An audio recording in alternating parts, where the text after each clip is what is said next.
हर खबर पर होगी आपकी पकड़। डाउनलोड कीजिए एबीपी लाइव ऐप। इस बीच हम आपको बड़ी खबर दे रहे हैं कि गुप्तेश्वर पांडे औपचारिक तौर पर अब जेडीयू में शामिल हो गए हैं। ये बड़ी खबर इस बीच हम आपको दे रहे हैं। देखिए 22 सितंबर को उन्होंने अपना डीजीपी का पद छोड़ा था और तब से किस पार्टी में जाएंगे इससे कयास लगाए जा रहे थे। हालांकि लगभग अंदाजा था कि वो कहां पहुंचेंगे और अब उन्होंने जेडीयू ज्वाइन कर लिया है। ये बड़ी खबर हम आपको दे रहे हैं। अब से कुछ देर पहले बिहार के पूर्व डीजीपी गुप्तेश्वर पांडे सीएम नीतीश कुमार से मिलने के लिए पहुंचे थे और अब जो जानकारी मिल रही है, गुप्तेश्वर पांडे औपचारिक तौर पर जेडीयू में शामिल हो गए हैं। बिहार से इस वक्त की बड़ी खबर, जेडीयू में शामिल हुए पूर्व डीजीपी गुप्तेश्वर पांडे बक्सर सदर से चुनाव लड़ सकते हैं। गुप्तेश्वर पांडे, इस तरह की जानकारी मिल रही है और 5 दिन पहले तक बिहार के डीजीपी थे गुप्तेश्वर पांडे और अब वीआरएस लेने के बाद उन्होंने जेडीयू का दामन थाम लिया है। जेडीयू से वो अब चुनावी मैदान में उतरेंगे। 5 दिन पहले बिहार के डीजीपी थे गुप्तेश्वर पांडे। वीआरएस लेने के बाद आज उन्होंने जेडीयू का दामन थाम लिया है। बिहार के मुख्यमंत्री नीतीश कुमार से मिलने के लिए पहुंचे और जो जानकारी मिल रही है, औपचारिक तौर पर अब जेडीयू में शामिल हो गए हैं बिहार के डीजीपी गुप्तेश्वर पांडे। इस वक्त की बड़ी खबर हम आपको दे रहे हैं। तो बिहार की राजनीति में पांडे जी की एंट्री हो गई है जेडीयू के जरिए। जेडीयू में शामिल हुए गुप्तेश्वर पांडे और पूरे सुशांत मामले में जिस तरह से उन्होंने बयान दिया, अपनी बातें सामने रखी, चाहे सीबीआई जांच का पक्ष रखा, उसको लेकर लगातार तारीफें वो बटोरते रहे और तब से ही कयास लगाए जा रहे थे क्योंकि चुनाव नजदीक था और विपक्ष भी लगातार इसको लेकर उन पर निशाना लगा रहा था। लेकिन इस बीच हम आपको बड़ी खबर दे रहे हैं कि गुप्तेश्वर पांडे अब जेडीयू में शामिल हो गए हैं। निधि श्री झा हमारे साथ जुड़ गई, हमारे संवाददाता। निधि, पांडे जी की औपचारिक एंट्री हो गई है बिहार की राजनीति में अब।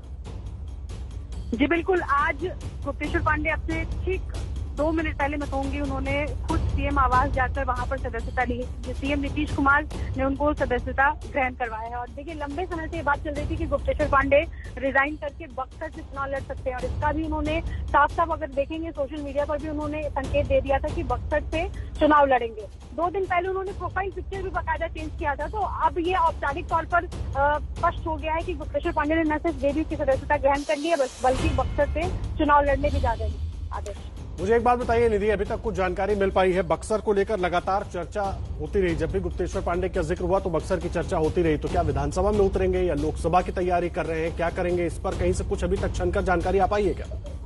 जी देखिए, इस बात को लेकर वो खुलकर सामने स्पष्ट तौर पर तो नहीं कह रहे हैं कि मैं इस बार विधानसभा चुनाव लड़ूंगा, लेकिन जब भी उनसे बात हुई है मीडिया में भी उन्होंने कई बार बयान दिया है, बल्कि कल तक जो उनसे बात हो पाई है उसमें उन्होंने यही कहा है कि मैं बक्सर का बेटा हूँ और बिहार का सिपाही हूँ।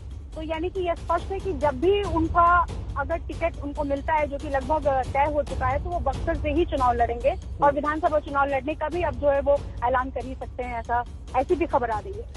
जी निधि, आप रहे हमारे साथ। एक बार अपने दर्शकों को ये बड़ी खबर बता दें, जेडीयू में पूर्व डीजीपी, बिहार के पूर्व डीजीपी गुप्तेश्वर पांडे औपचारिक तौर पर शामिल हो गए हैं। निधि श्री झा हमारे साथ मौजूद है, हमारी संवाददाता, लगातार पूरी जानकारी दे रहे हैं। देखिए 2 तस्वीरें हम आपको दिखा रहे हैं। एक तरफ गुप्तेश्वर पांडे अपने आवास पर थे, उनका एक वीडियो भी अभी जारी हुआ था जिसमें उनके लिए गाना बनाया गया था, उनको बिहार का रॉबिन हुड बताया गया था।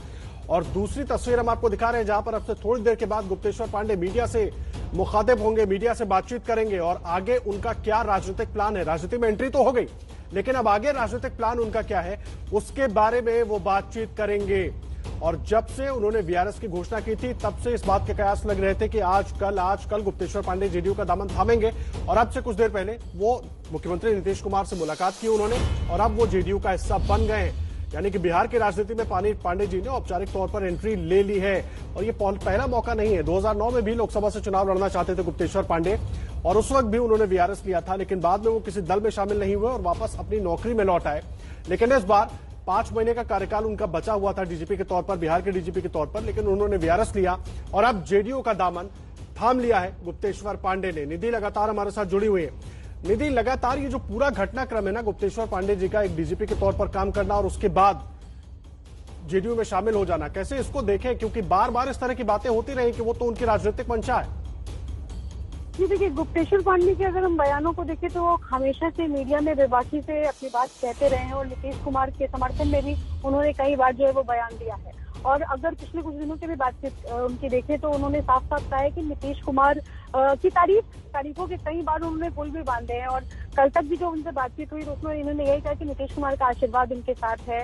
हालांकि देखिए ये भी कहा जाता रहा है शुरुआत से कि गुप्तेश्वर पांडे बीजेपी के करीबी हैं, लेकिन इस बार अगर देखें तो जिस तरीके से उन्होंने जेडीयू से सदस्यता ग्रहण की है और अपने बारे में वो कहें कि मैं जब भी राजनीति में आऊंगा बक्सर से मैं चुनाव लड़ूंगा और सीएम नीतीश कुमार का साथ हमेशा से रहा है, सीएम नीतीश कुमार का आशीर्वाद रहा है, इस तरीके की भी उन्होंने बातें की। और वैसे ही तस्वीर भी नजर आ रही है कि ये कहा जा रहा था कि जेडीयू ऑफिस आकर उन्हें सदस्यता ग्रहण करवाया जाएगा, लेकिन ऐसा नहीं हुआ। वो चुपके से निकले और चुपचाप जाकर नीतीश कुमार से सदस्यता उन्होंने ग्रहण करवा ली। और देखिए कि सबसे बड़ी बात ये कि उनके घर, उनके आवास पर गए थे और वहीं पर जाकर के उन्होंने सदस्यता ली है। तो ये तो स्पष्ट हो चुका है कि जिस नीतीश कुमार से हमेशा से करीबी उनको कहा जाता रहा है और हमेशा से उनसे बातचीत करना, विचार विमर्श करना, तो अब जो है वो स्पष्ट तो हो गया है कि गुप्तेश्वर पांडे जो है वो अब उन्होंने खाकी छोड़कर खादी धारण कर लिया है। जी निधि, आप रहिए हमारे साथ। ये तस्वीरें हम आपको दिखा रहे हैं। आपसे कुछ देर पहले गुप्तेश्वर पांडे पहुंचे सीएम नीतीश कुमार के घर पर, और ये तस्वीर जो है ये उसी वक्त की तस्वीर है जब औपचारिक तौर पर गुप्तेश्वर पांडे ने, पूर्व डीजीपी बिहार के गुप्तेश्वर पांडे ने जेडीयू को ज्वाइन कर लिया, जनता दल यूनाइटेड को ज्वाइन कर लिया। आप देख रहे हैं एक तरफ गुप्तेश्वर पांडे मौजूद है और दूसरी तरफ सीएम नीतीश कुमार और बाकी तमाम उनके सहयोगी मौजूद हैं। और औपचारिक तौर पर गुप्तेश्वर पांडे अब जेडीयू में शामिल हो गए हैं। तस्वीरें हम आपको पटना की दिखा रहे हैं और अब से कुछ देर के बाद ही वो मीडिया से भी मुखातिब होंगे। ये तस्वीर बहुत अहम तस्वीर है बिहार की राजधानी से। और निधि से जुड़ गई। निधि, गुप्तेश्वर पांडे पहुंच गए क्या वहां पर?